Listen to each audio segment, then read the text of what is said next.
that's me. That's my last day at Garong Mulu World Heritage Area, where I was the manager for 2 years.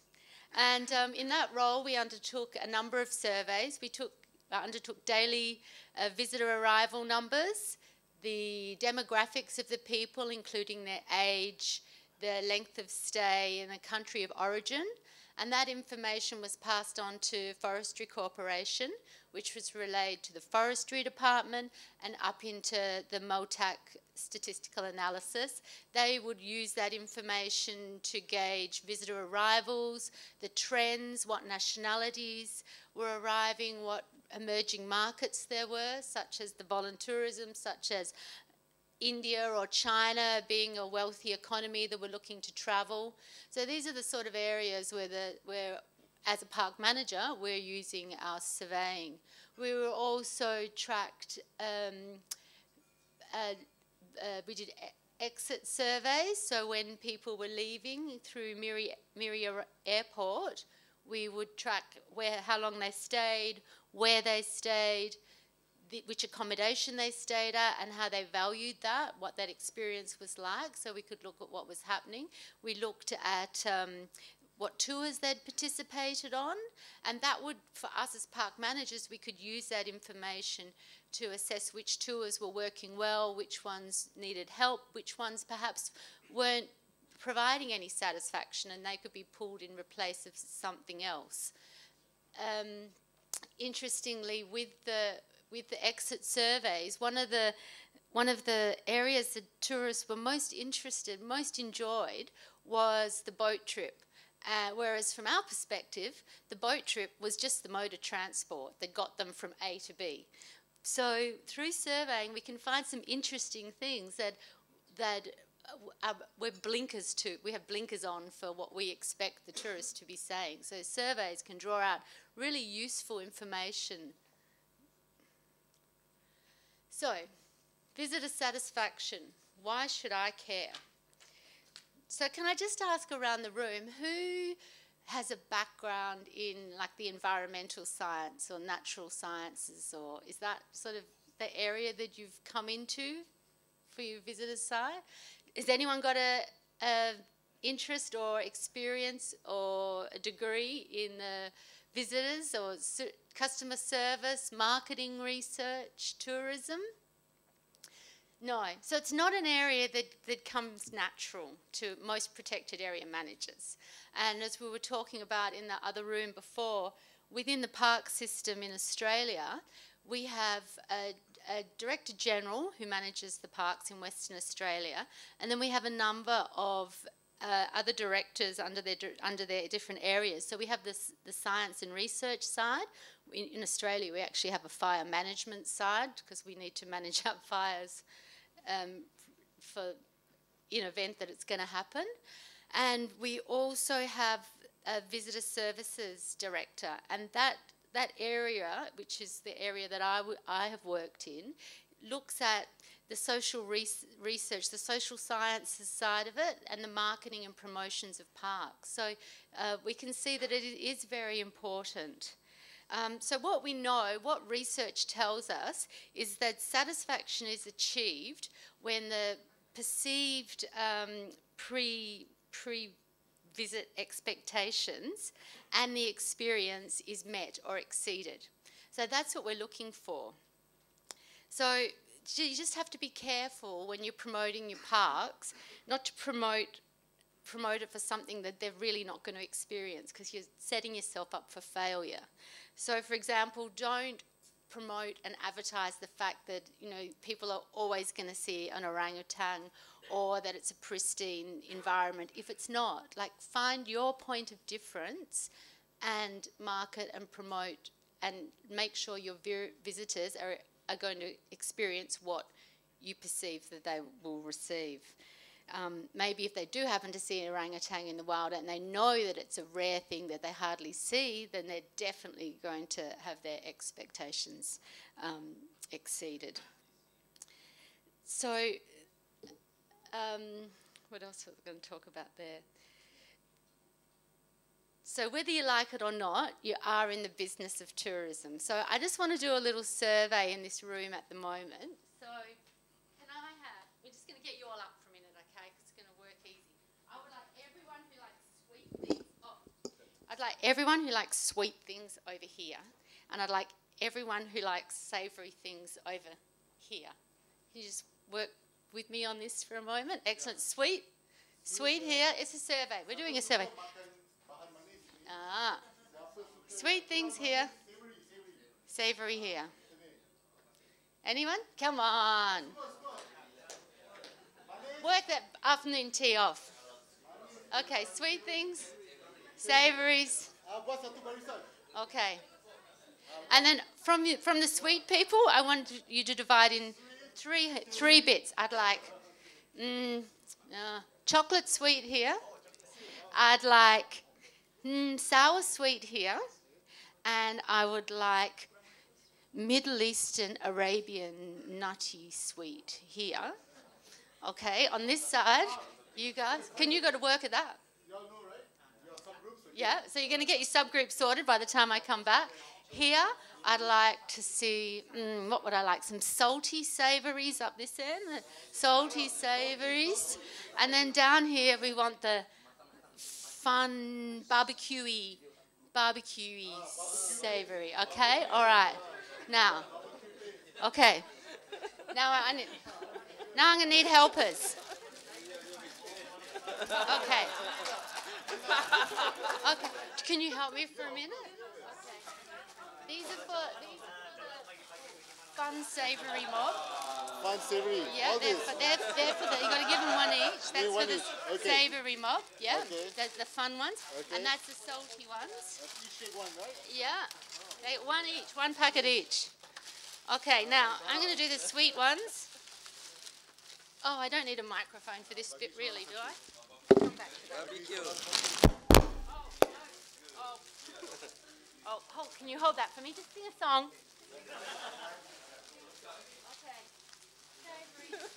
Hold this song. Okay, I know we've only got 30 minutes. Okay. Okay. Now, you guys hand them out. Oh, where's the microphone?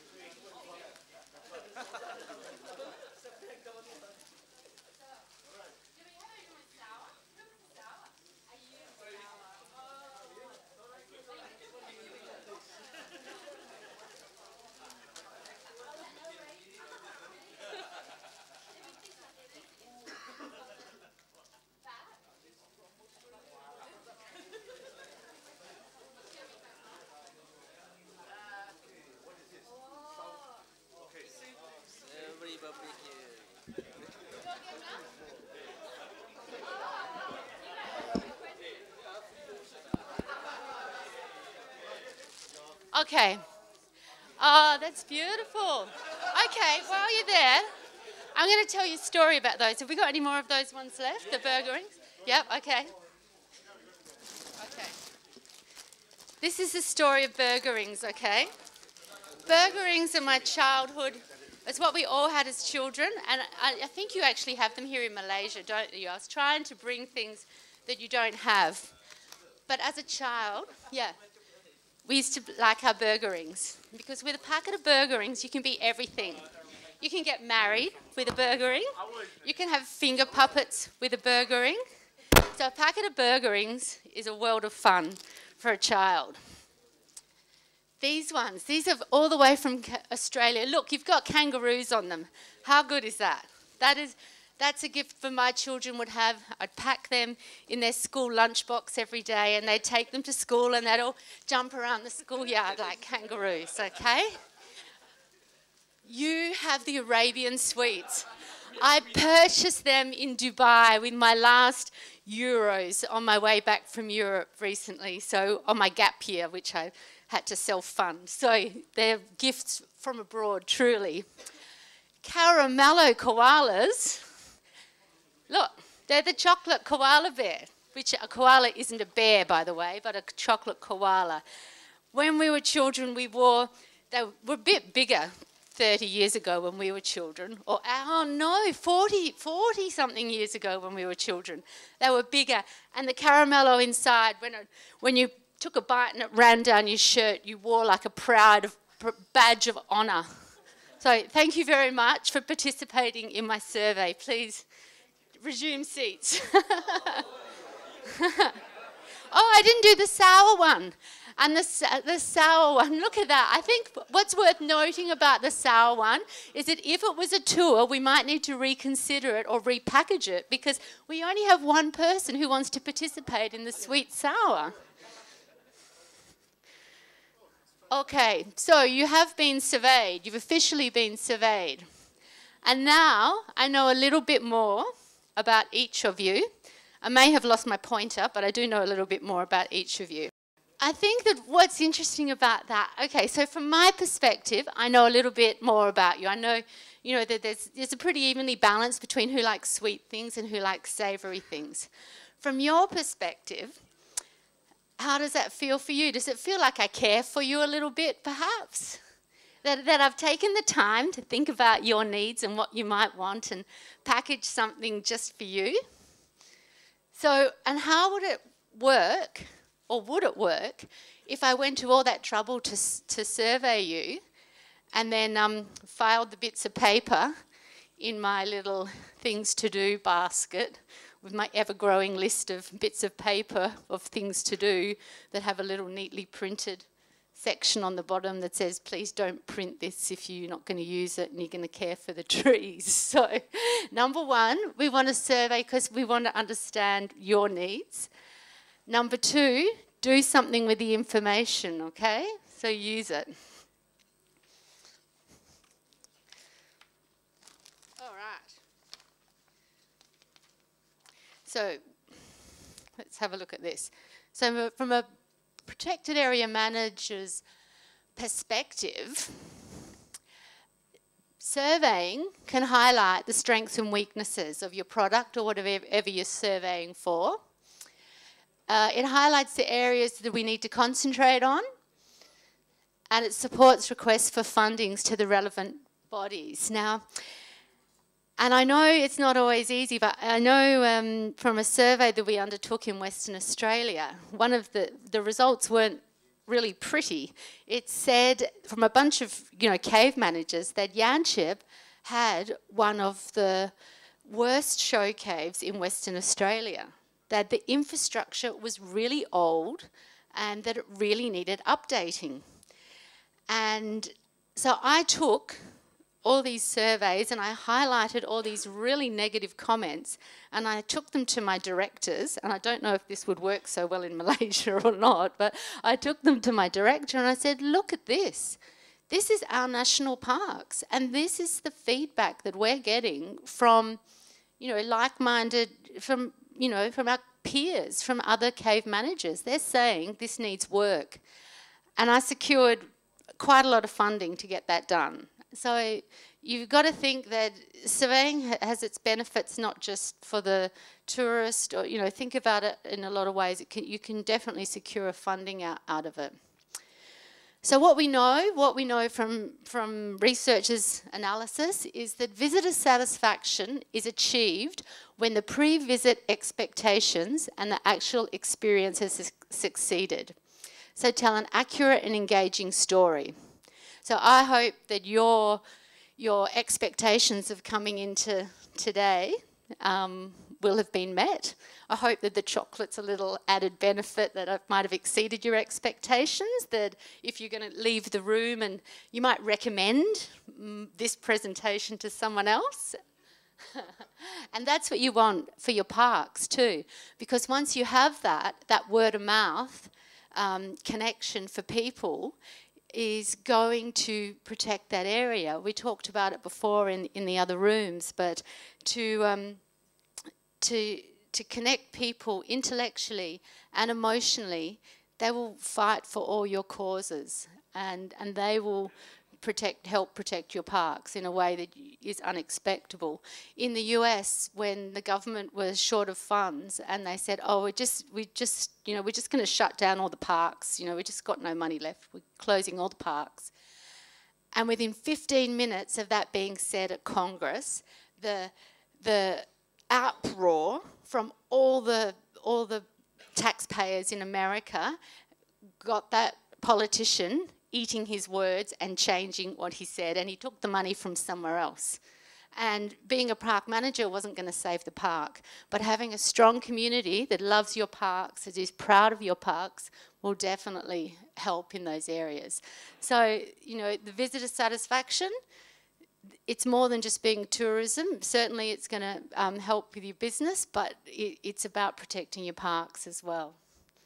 So this is the story of the shrew, and you guys probably know the story of the shrew, but it's an example of a relatively insignificant creature that, when told with an engaging story, really brings support for it, and people would rally around it. So the symbiotic relationship with the shrew and the pitcher plant, and you correct me if I'm wrong because you're probably more experienced in this, the shrew gets its nutrients from the lip, the cup of the pitcher plants, but it can only do it by positioning itself in a certain situation that a researcher spent a long time studying and coming to Mulu to discover from other parts of the world, that if it's got to sit so that its bottom becomes, that's a toilet seat. The pitcher plant is a toilet seat, and the pitcher plant gets its nutrients provided by the shrew, and the shrew gets its nutrients provided by the pitcher plant. So what a beautiful symbiotic relationship and a great story that can engage our visitors to tell the environmental story of. So, and people would go and fight for the pitcher plant and the shrew to keep that relationship alive. Okay, so this has no relevance to anything, but I just thought it would be a nice backdrop. I'm going to put this one up here because I might go back to my notes. I no doubt I'll jump around and come back there as well.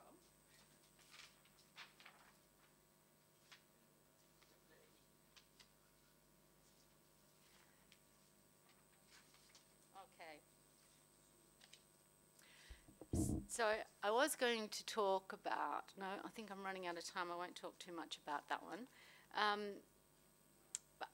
I had 25 friends come up for my birthday to celebrate my 50th birthday while I was in Mulu.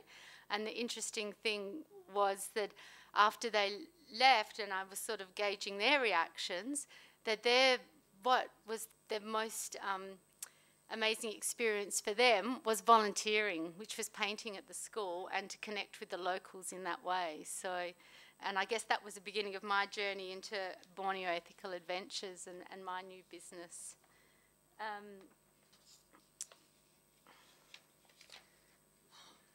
So I guess from a surveying company, so there's lots of companies that conduct surveys. So you will have been surveyed probably about your flight to come here, about the new telephone, the new mobile phone you've just bought, the hotel breakfast. You'll be surveyed about this conference.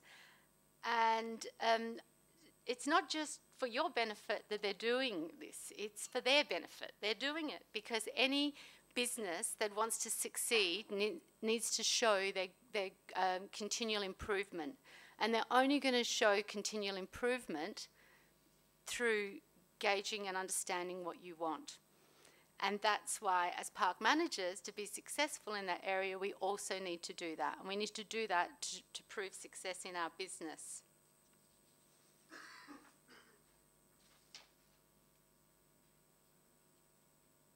Okay.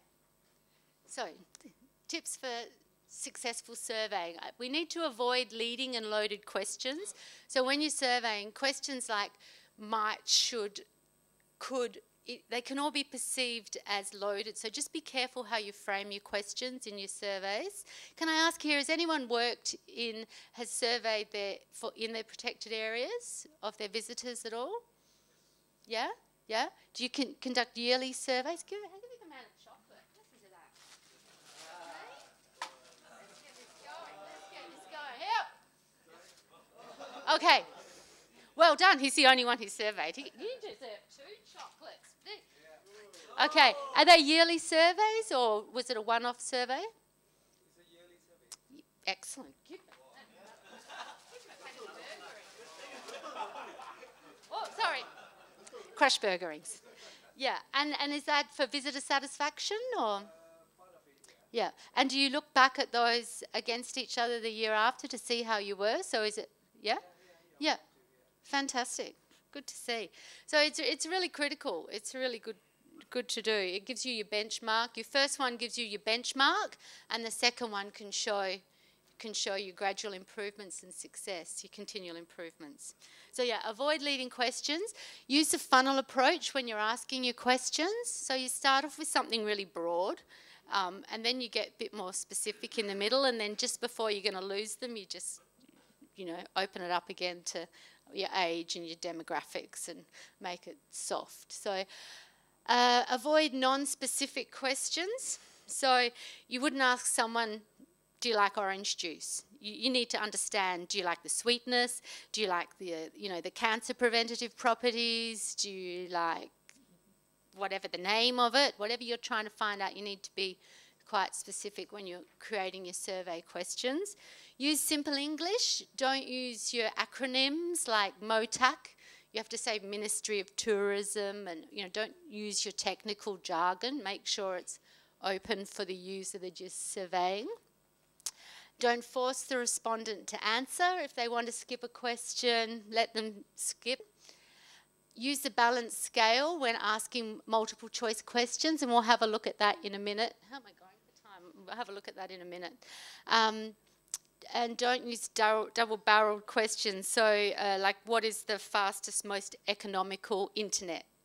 That's two different questions. So make sure you keep the thing you're looking. If you work backwards, figure out what you want to know, and then figure out what question you're going to need to ask to get the answer you need.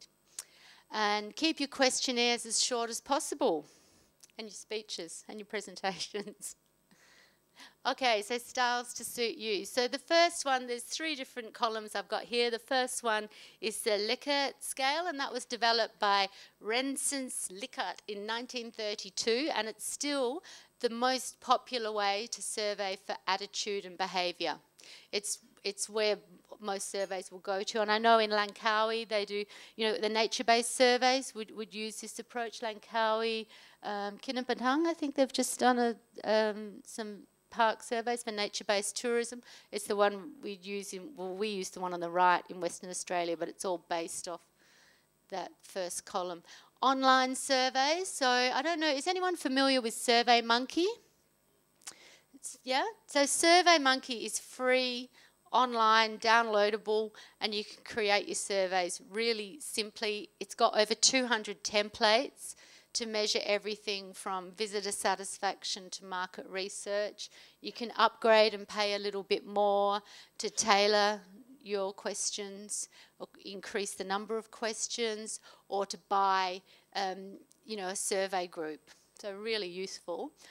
The one on the right, importance versus performance analysis, that's the one that we use in West Australian parks for our surveys. Do you use this style as well when you're looking at it?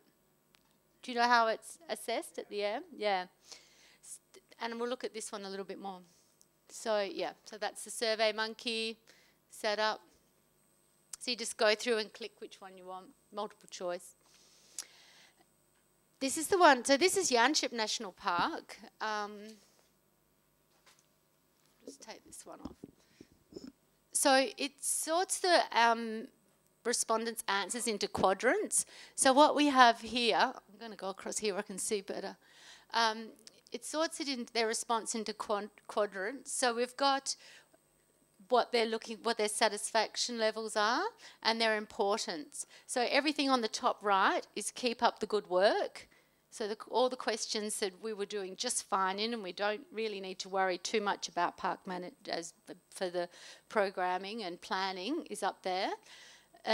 Possible overkill, we might be getting a little bit too excited and focusing lots of our energy down here on these 2 questions.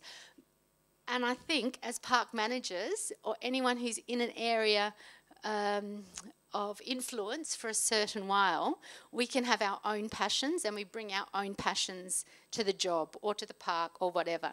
If my passion is for the shrew, then I might send all the park rangers up there to look after the shrew, and in the meantime the boardwalks might be falling over or the lighting in the caves going off. And things like this sort of survey can get a really good assessment of the overall context of how it is from a visitor's perspective, and define the the scope of works needed.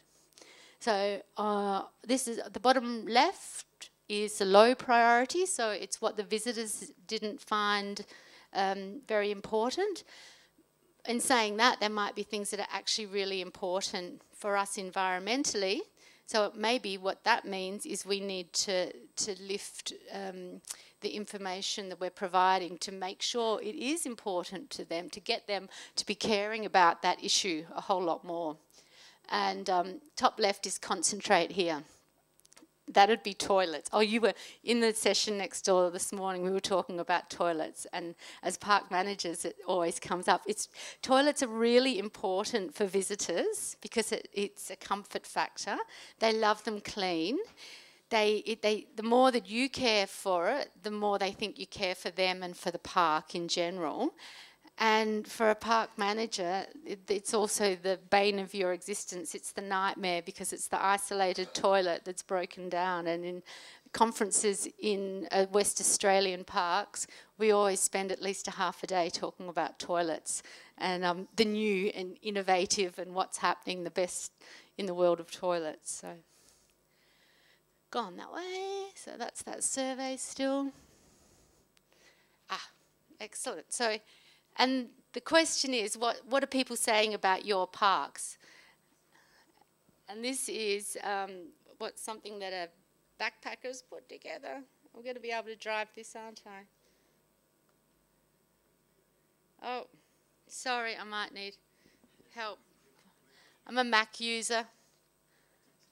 I have to go back. Don't look at all that yet. Can you click on that link up the top for me, please? So this, excellent. So this is a YouTube posted by someone named Olga. It's been viewed 20,000 times since it was uploaded. Is it working for you?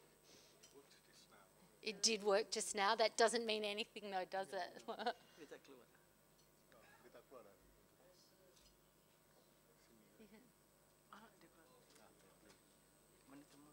I think it's that link that you need. Oh, kat situ dia orang template. Yeah, you can. Yeah, if that works. But I don't know that that's going to work. Good ribbon. You see how you go. I think you have to go to that top right, back on that other side. Yeah. So I guess what I wanted to talk about here was you have to click on that link up on the top right. Okay, copy dot. Ada link ah. Ni, tekan ni tadi.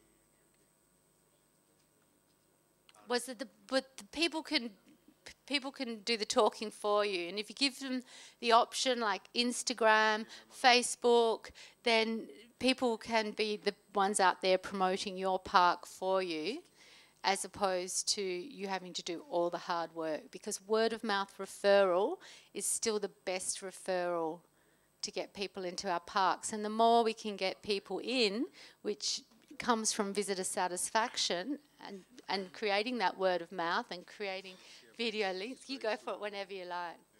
So the top right, can you Yeah, get? no, it's there. Yeah.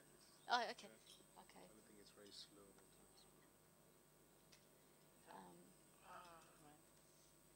What's that word? That's not it. Is We it? got to Yeah. skip in 5, 4. No, it's not moving. Oh, well, there you go. Have a look at that if you get a chance. It's called Trekking in Taman Nangara. It's really great what some European travellers have put together. And interestingly, the video shows, first of all, their experience of getting there, which is the longboat, and then it shows these little ants going down where their clothes are hanging out to dry. Once again, not particularly related to the park, but significant for their experience. And a child dancing around, singing and playing in a restaurant there. But it's part of the package, and it's part of getting to Taman Nangara for these people was as good as the experience of being there. That's okay. That's okay. We haven't got much time, have we? I'll keep going. We'll just go back to the slides. Yeah. Thank you. I'll just go on to the next one then. Next slide. Yeah. So I just want to touch on one more thing. In 2012, I had a scholarship to go and look at the US parks, to look at their visitor satisfaction ratings and how they interpreted caste and culture in their parks.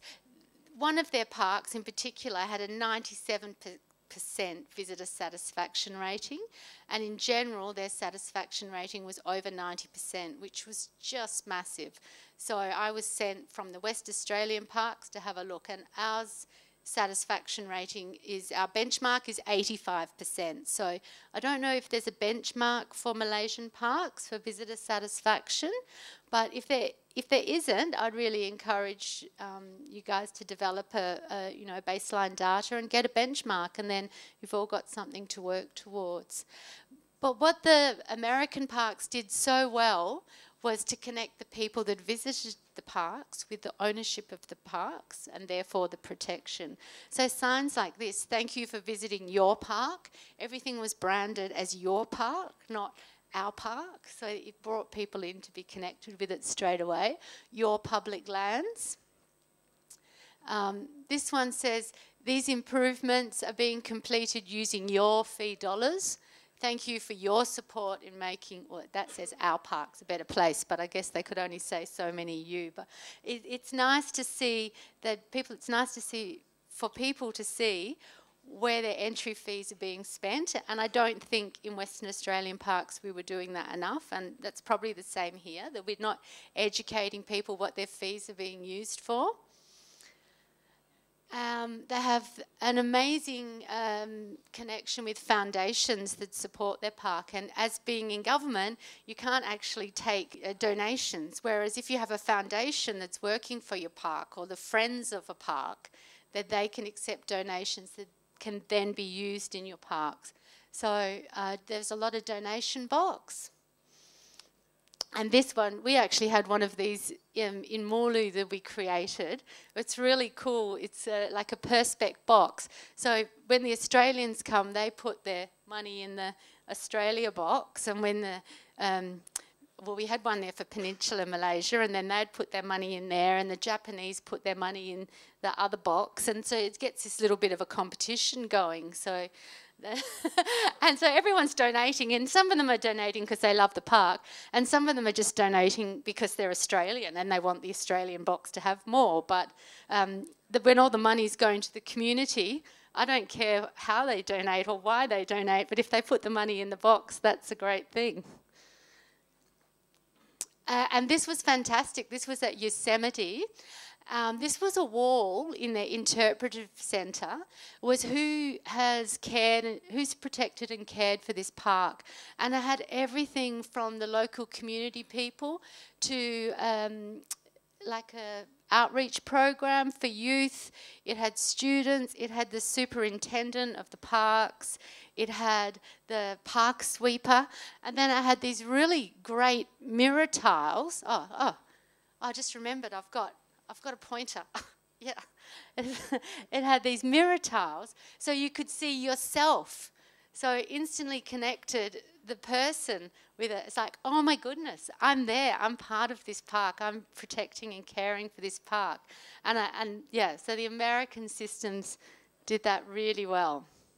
So just remember, what opportunities are there for the visitors to share their experience while you're in your parks? Because as we spoke before, it's the word of mouth referrals that are going to generate a lot of business for you, and by sending people to your parks, they're generating revenue not just for your parks but for the communities around them, and therefore it's a benefit for all. Oh my goodness, I'm out. And don't forget about Pokemon Go and engaging a new generation, because even the shelters, the dog shelters in America, have put up signs saying, okay, so you're going to walk and look for Pokemon, come and pick up a stray dog and take your stray dog. And the shelters are empty of dogs, and dogs are getting adopted and taken home. So think outside the box, not that you can probably encourage dogs into your park, but think about what opportunities are coming up, jump on board, and yeah, have a great day. And we're not even going to bother trying to have a look at another YouTube slide today. Thank you very much. Oh, I might have. No, that's it. Thank you. Terima kasih.